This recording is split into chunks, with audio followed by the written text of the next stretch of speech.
Murphy's Builder Supply is where you need to go for all your home improvement projects and hardware needs. They've been serving folks in this area since 1946. Murphy's offers some products and services that you may not know about. They now sell ammunition, both bullets and shells. Murphy's also sells personalized tags for dog collars. They build customized screens for windows and doors. Murphy's can rekey locks, and of course they can make keys. They cut glass for windows, plus Murphy's has monthly doorbuster specials. Check their Facebook page to see what's on sale. Murphy's Builder Supply, 156 Northeast Broad Street, Jessup.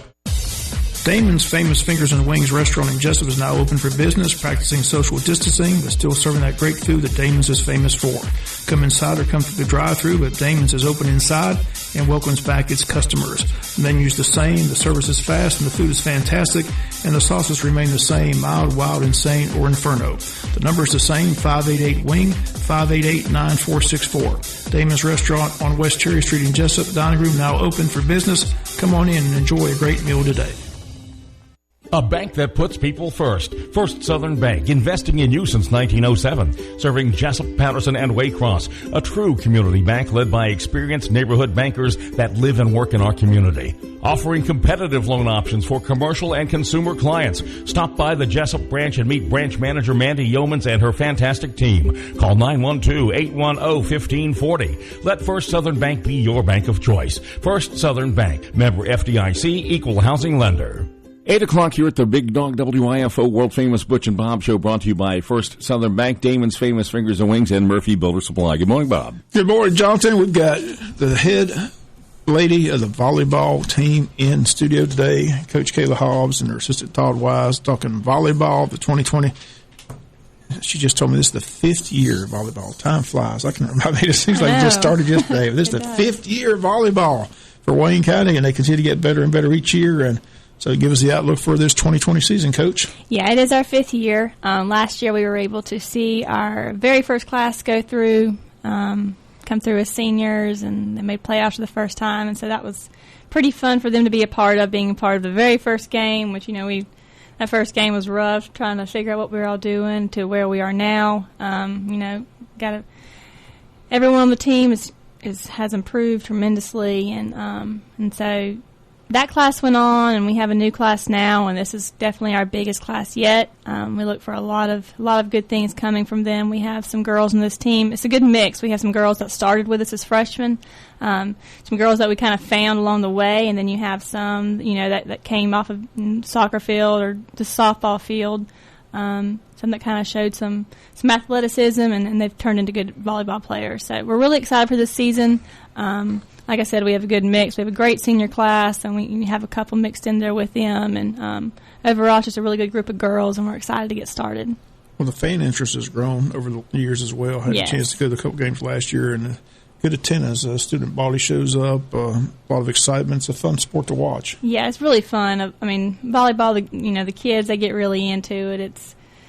It's kind of where it's right there, and it's play-by-play in front of you, and you can get right down close to the court for our fans, so they like it. They get their friends out there, and we've always had a great student section, and, the girls get excited, too, when they're playing. So how do you recruit volleyball players? What do you look for? I mean, you looking for tall girls like basketball? Or? So, yeah, I mean, we are looking for your tall girls. Me and Coach Wise, we'll see someone tall every once in a while and see what they're doing. Then the same way for basketball, we try to just see what they're doing, see if they're interested in coming out. And then you have a lot of girls that aren't as tall, and you see they look quick on their feet. It doesn't take much to see that someone's got a little bit of athleticism toward them, and just kind of see who's interested and give them a shot, and then we can see something in them, trying to help them get developed and get ready to play. I'm looking at the schedule. One thing I noticed that don't play our region teams, but maybe once during the season. Is that correct? Yes. So with the travel distance, so volleyball games are not played on your weekends. Volleyball is played on your Tuesdays and Thursdays, and every once in a while a Monday. And so with having the teams like Veterans and Warner Robins, the region elected to do just 2 region play dates.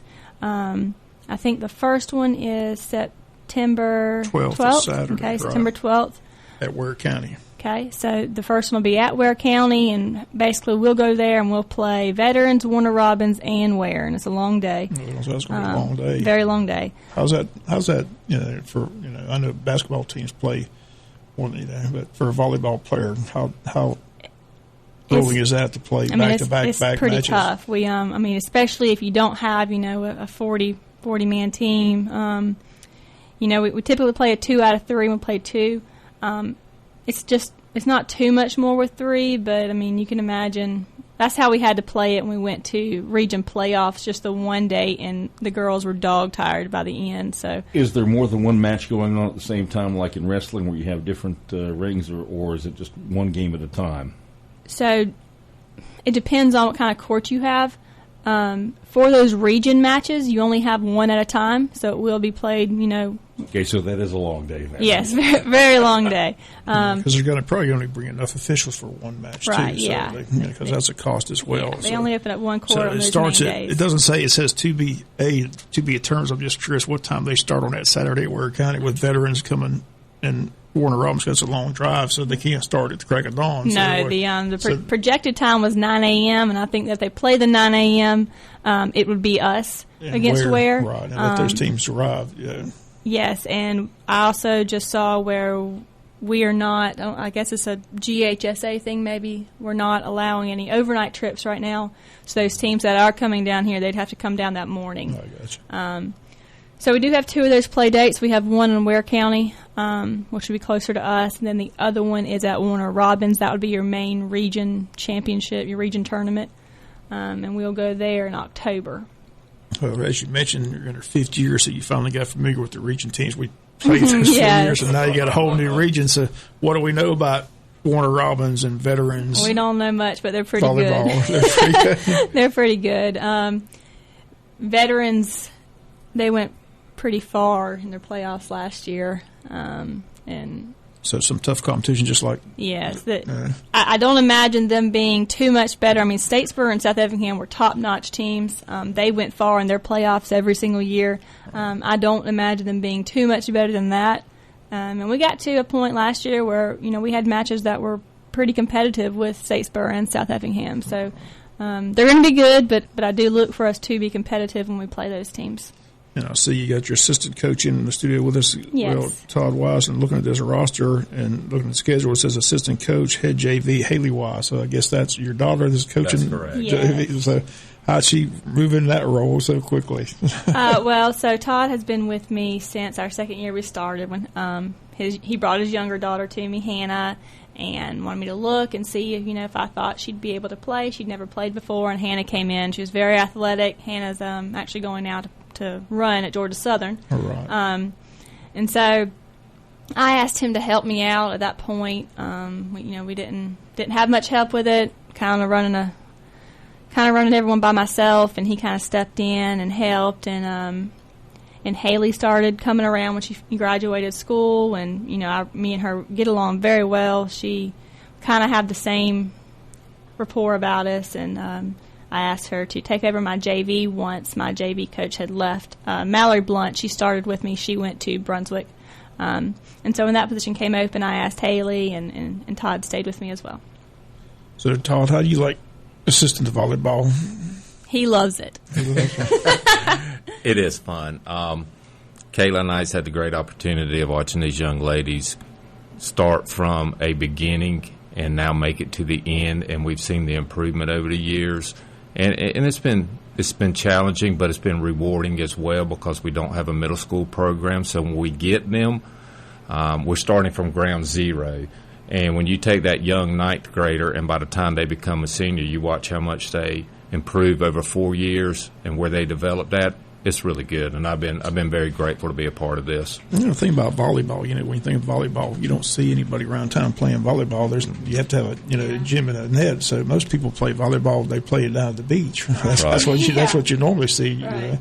That's correct. So like I said, you have to go and you got to recruit. You got to find kids interested. But once you get in, I don't know if this part of the PE core, but again, it's just a fun sport to play. I remember playing it when I was in high school. We look forward to playing volleyball and PE, stuff like that. It's just a fun sport to play. Oh, yeah, the PE coaches definitely help. They get my net up, and They let kids play, and that this year our tryout list.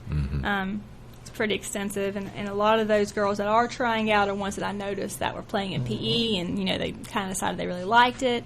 Got them a ball, started practicing, and that's how we've kind of evolved. So your first match is until Thursday, August 13th, but have you already picked a team or tryouts still going? So the team will be picked today. We have tryouts 11 to 1. And then that August 13th date that is on our schedule is against Bradwell. Is that what I have on Bradwell? No, Thursday the 13th. You got Vidalia. Okay, yeah, our first away game. That's right, yeah. So our first game is the 13th your first home at game Vidalia. is the 18th against Bradwell. And then after but you said that's been canceled, right? Because they've shut down everything Liberty over there. County has shut down their sports, so everywhere we have Bradwell or Liberty is going to have to be replaced.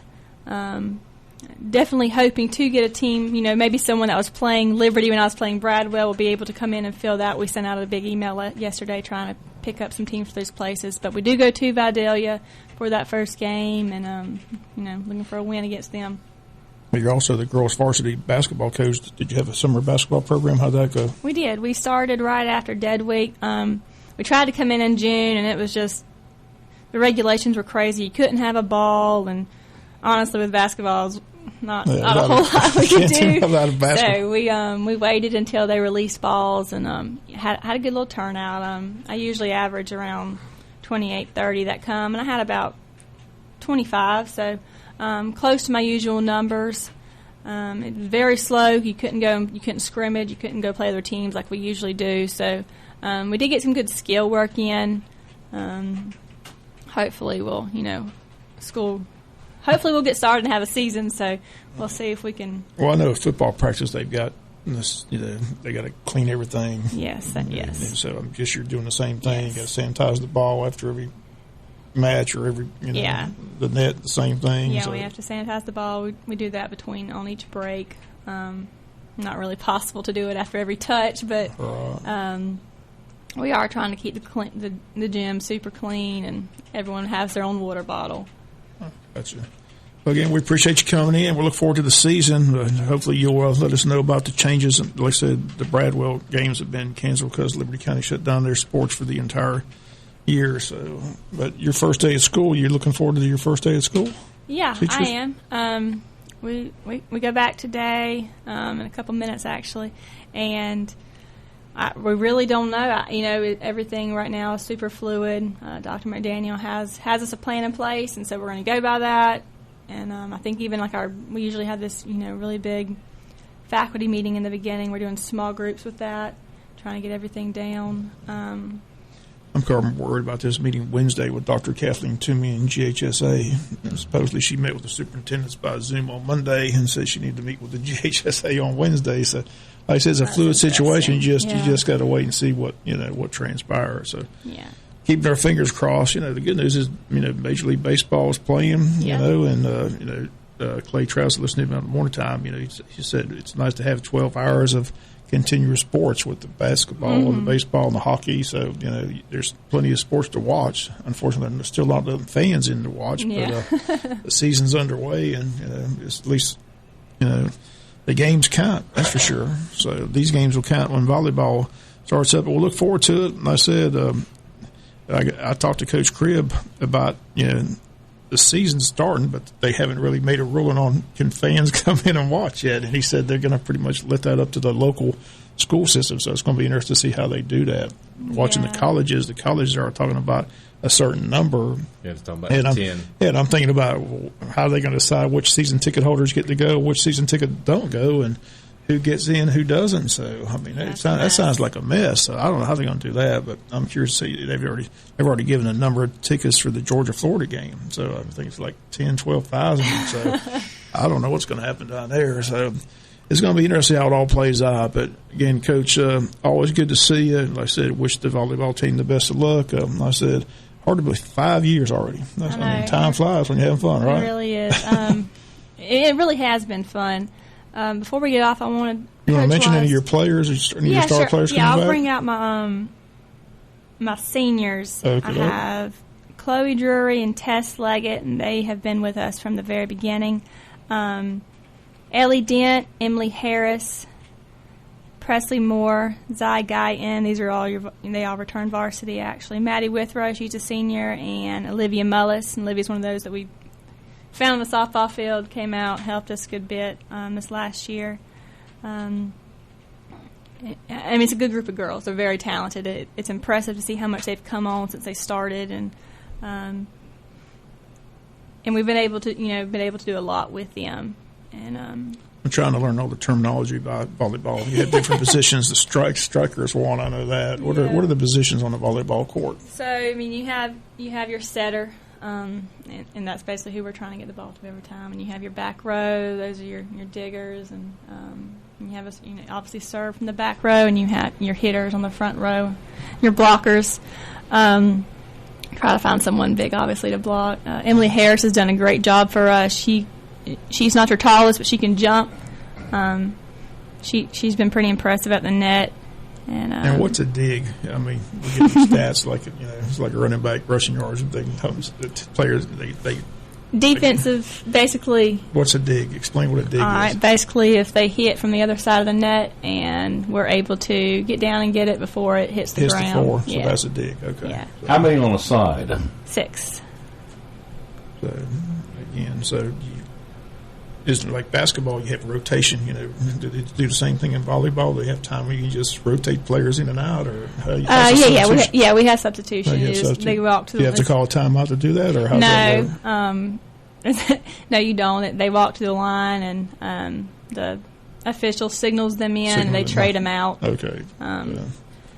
So is it 2-2-2 or 3-3 on each side? How are they aligned? 3 and 3. 3 in the front row, 3 in the back to start with. And of course, they move around a little bit, but that's how they start each time. Okay. Good. Well, we'll look forward to the 5th year of high school volleyball at Wayne County High School. What's the future of middle school volleyball? Are they talking about that at all, or where we stand on that? We're trying. We don't know. I think that if they added it to your middle school, they'd have to add something else too. I think we do have a wrestling right now with middle school, but they run with the high school. Right. And so I think it's very possible where facility-wise, that's probably your biggest issue right now. But I think that James E. Bacon is supposed to be renovated soon, their gym, and so if that happens, then maybe we could kind of slide volleyball in there with them. The feeder program is important, so hopefully one day they'll see a middle school volleyball team. So. But again, Kayla, always good to see you. And like I said, I told you before we went on air, everybody knows that Lee Hill passed away, legend. I said your dad's a legend, Jimmy Hires. I remember they were sitting there talking during one of the ball games, and I almost took a picture. I said, I didn't get these. I didn't take a picture, but it was sad to hear. I know you know Coach Hill well, and it was just a sad story. Very sad. I like you had said earlier too. You heard that him and his wife got it at the same time, and they took him in, and I know that he had told my dad prior to basketball season this last season that he had been having a little heart issue. Not that takes away from anything, it's still a horrible thing to happen. He just loved to coach, and like I said, he touched so many lives. Because I said every time he coached 40-some years. Every time I saw him, my dad would say, "Coach, when are you going to retire?" And he said, "I just like what I'm doing." He never really retired. Did, no. He never aged much either. No, every time you saw him, he looked the same. So you're right. Just a sad story, but I know people in Statesboro are still mourning his loss. So definitely. Big loss to that community over there. But Kayla, appreciate you coming in. Todd, always good to see you. Thank you. Anything else you want to say? I want Todd to thank our sponsors. Okay. A couple that's kind of helped us keep going over the years. No problem. Yeah, I appreciate it. In the volleyball arena, we don't have a lot of funding, so we go out and we obtain a lot of sponsors that help us out throughout the year. So I'd like to thank Van's Barbecue and Auto Mart, Mr. James, great job he did. Country Financial with Sean O'Quinn, and I'd also like to thank Sheriff John Carter with the Wayne County Sheriff's Office. He's a big supporter of the athletic programs here, and he always supports me in volleyball. So I'd like to give everybody a great shout-out for that, and thanks for supporting us, and come and watch us play if you're allowed, and we look forward to this season. Everybody's got their fingers crossed. Like I said, hopefully it'll go well. Hoping so. Have fun at your first day at school. Thank you. Okay, thank y'all so much. We'll be back to wrap it up after this. Since 1946, Murphy's Builder Supply has been serving the folks of Jessup, Wayne, and surrounding counties with quality products and knowledgeable service. Matter of fact, they feel they sell service first to make sure you get exactly what you need for your home improvement projects. And with each employee at Murphy's being there for 10 years or more, you know you're talking with someone with the experience to help you with building supplies, tools, paint, and all the things you need from a full-service hardware store. The best choice in home improvement is Murphy's Builder Supply, 156 Northeast Broad Street, Jessup. A bank that puts people first. First Southern Bank, investing in you since 1907. Serving Jessup, Patterson, and Waycross. A true community bank led by experienced neighborhood bankers that live and work in our community. Offering competitive loan options for commercial and consumer clients. Stop by the Jessup branch and meet branch manager Mandy Yeomans and her fantastic team. Call 912-810-1540. Let First Southern Bank be your bank of choice. First Southern Bank, member FDIC, equal housing lender. Damon's Famous Fingers and Wings restaurant in Jessup is now open for business, practicing social distancing, but still serving that great food that Damon's is famous for. Come inside or come through the drive-thru, but Damon's is open inside and welcomes back its customers. The menu's the same, the service is fast, and the food is fantastic, and the sauces remain the same, mild, wild, insane, or inferno. The number is the same, 588-WING, 588-9464. Damon's Restaurant on West Cherry Street in Jessup. Dining room now open for business. Come on in and enjoy a great meal today.